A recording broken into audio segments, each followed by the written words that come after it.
Hello there, I'm Mr. Indie Gamer, and this is an updated guide for that covers the changes that Saelig made in the past few months. So to start off with, this is a really good quality of life thing.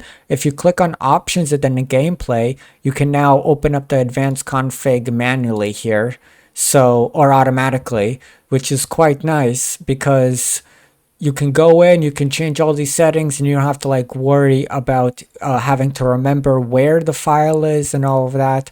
And this is just one of the few things that he did because the dev has really been hard at work, adding a bunch of stuff, balancing a bunch of stuff. And the list that I'm going to give you today is just covering, the big things. You can go on the Discord and you'll see a full change log, and it's quite a bit, but a lot of it's like minor bug fixes, and I'm just going to cover like the big ones.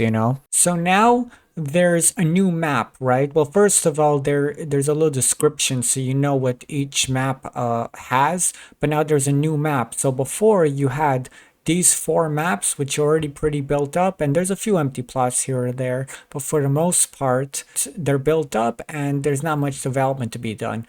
This map has 0 towns, but the start is kind of slow just because there's not many people. So at the very beginning of the game, you kind of have to grind out and get a bunch of wood to build a market and all the sort of things that allow people to move in. This map, which just added in one of the newer updates, is 1 town, but there's also a lot of empty space where you can found your own town eventually, which is kind of like a good middle point. To start off with, there's now a new social class. So the previous ones were totally based on how much net worth you have, but the final one is now based on king standing because you're kind of a noble. So the way you can tell is how to get that king's favor is go to positions of power, and then you can see you can supply military camps, kill Vikings, host feasts, and hold the position of power, which is kind of like a political position in every single settlement. This means that there's now a bigger spread between the different social ranks, which is quite nice because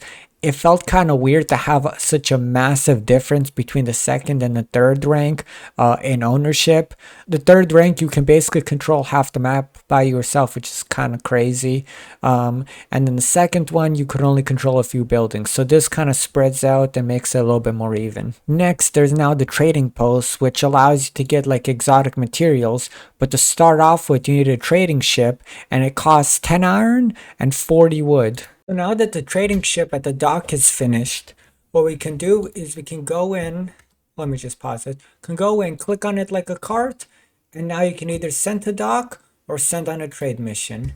And there's multiple merchants you can talk to, and they all have different price, different goods, and you can set your budget. So basically, they'll take this money out, go buy as many goods as they can, and then you can also sell your surplus goods to them, which is very, very nice because once you reach a certain point, the local markets cannot like buy all your stuff. And this is especially true with like weapons and things that aren't really consumable. And then this is really, really nice because it's much faster than the actual trading post caravans. One thing to remember is that you can also is that you have to build it on the ocean because you're trading with like foreign countries. Certain maps only have rivers, so you won't be able to use this trading dock. So for example, like the map that's completely empty, I don't think you can put a trading dock there. So just make sure that you pick a map and that's able to support trading docks.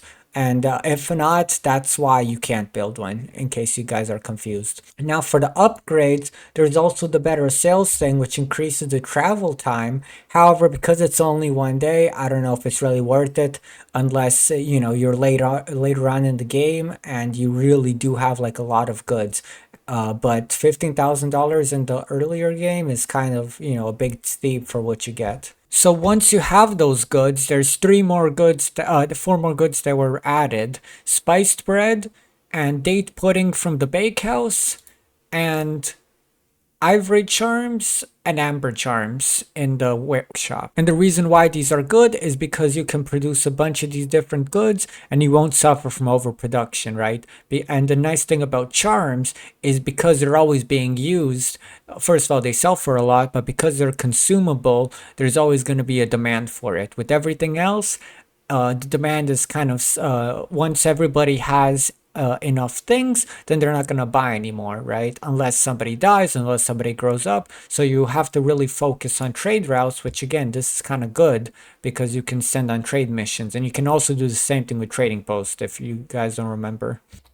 Now, because this is a trading post and or a trading dock, and you are trading with foreign merchants, it has to be built on the ocean because there's some coastal docks that are just in the lakes, such as a completely empty Mac defense car or whatever it's called. But if you build that, you can only, if you buy one of those, you can only build a fishing post because again, how are you supposed to get out? Another thing that has been added is there is now a vandalism feature, which is kind of nice because if you burn down a building, like start fire, then you risk it completely being destroyed. So while it is cheaper, you know, to buy it, you also have to now invest the upfront cost of building it plus the wood that it costs, right? Which is extra money if you don't have a woodcutter's post. Speaking about property value, another thing that's really nice is, so before the housing value was just based on like the land, and there was the static amount that a house would be worth.